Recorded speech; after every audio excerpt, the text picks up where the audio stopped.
make friends with people who want the best for you. I had friends who wanted the best for me and friends who didn't. And, they were friends who, some of them were aiming up and some of them were aiming down. And if you have a friend that's aiming down and you do something that's aiming up, then they're generally not that happy about it. They try to top your accomplishment with one of their own, hypothetical or real, or put down what you're doing, or offer you a cigarette if you're trying to quit and you've kind of done that successfully, or a drink if you've been drinking too much and are trying to stop being an alcoholic, Or, they're cynical and bitter and devoted towards no good. And sometimes that's family members too. And sometimes it's even part of you, But like you have an ethical responsibility to take care of yourself, you have an ethical responsibility to surround yourself with people who have the courage and faith and wisdom to wish you well when you've done something good and to stop you when you're doing something destructive.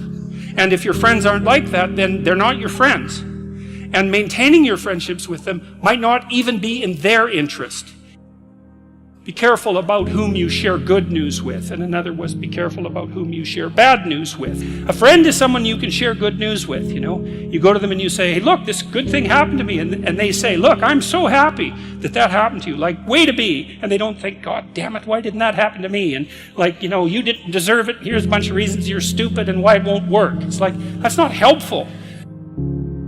Carl Rogers, who's a psychotherapist, he had this idea that what he would manifest towards his clients in therapy was unconditional positive regard. And I've always had trouble with that because you don't treat your children, for example, with unconditional positive regard. You mean, There's so always no matter conditions. what someone says, you're saying, yeah, that's a good idea? Yeah, that's why it's tricky. Well, what he didn't articulate it, I think, as well as he might have. What you want to do is, for your child, is that you want the best for the best in them. That's what you want. And that's what you want from people that you surround yourself with. Now, they'll hold you to a high standard if that's the case, right? Because whenever you degenerate in any of the multiple ways that you're likely to degenerate, they're going to whack you on the back of the head and say, clue the hell in. You're demeaning yourself. You're less than you could be. And there's real judgment in that, and it's harsh. But with friends, it's the same thing. You want friends. They're not friends if they're not these people. You want friends who, when something good happens to you, that's good for you, right? They're happy about that. They're not all bitter and resentful underground and saying horrible things behind your back and telling you how they did something that was better and trying to drag you down. It's that's not helpful. And then when something bad happens to you and you go to them and you say, look, this terrible thing happened to me.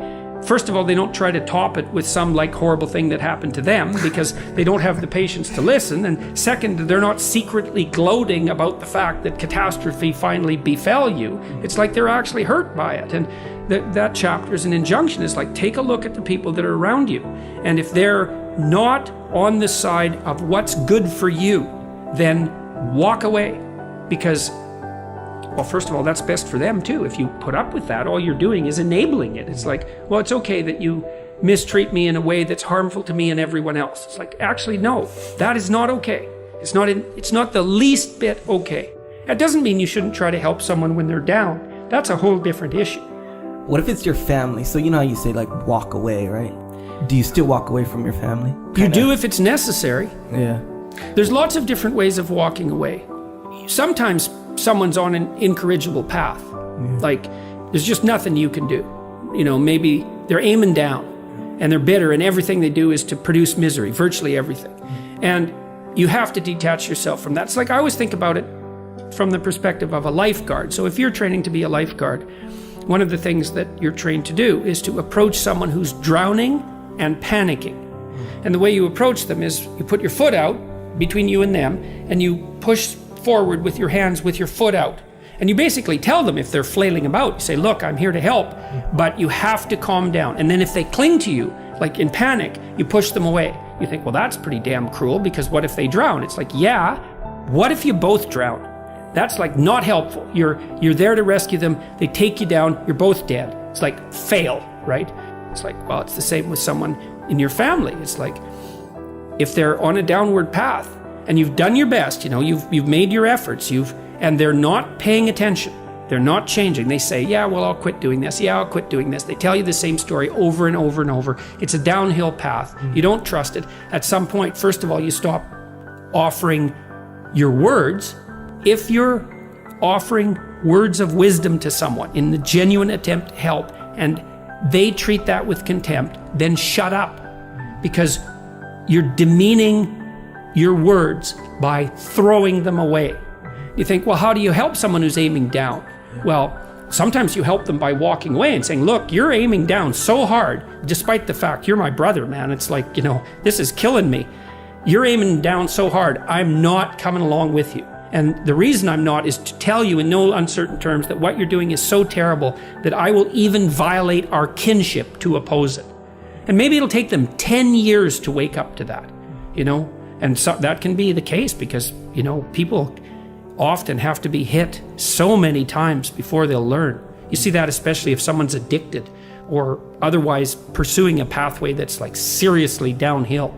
So why should I think that you're actually trying to change? You tell me the story that you use to justify your own idiocy to yourself. And then you tell it to me and you demand that because I'm compassionate, I accept it and therefore validate your excuse. It's really hard not to get tangled up in that, right? Because if someone who's really in rough shape is telling you about why they're suffering, first of all, they're probably about half right in their story. But some of it's justification and excuse and blaming and all of that, failure to take responsibility.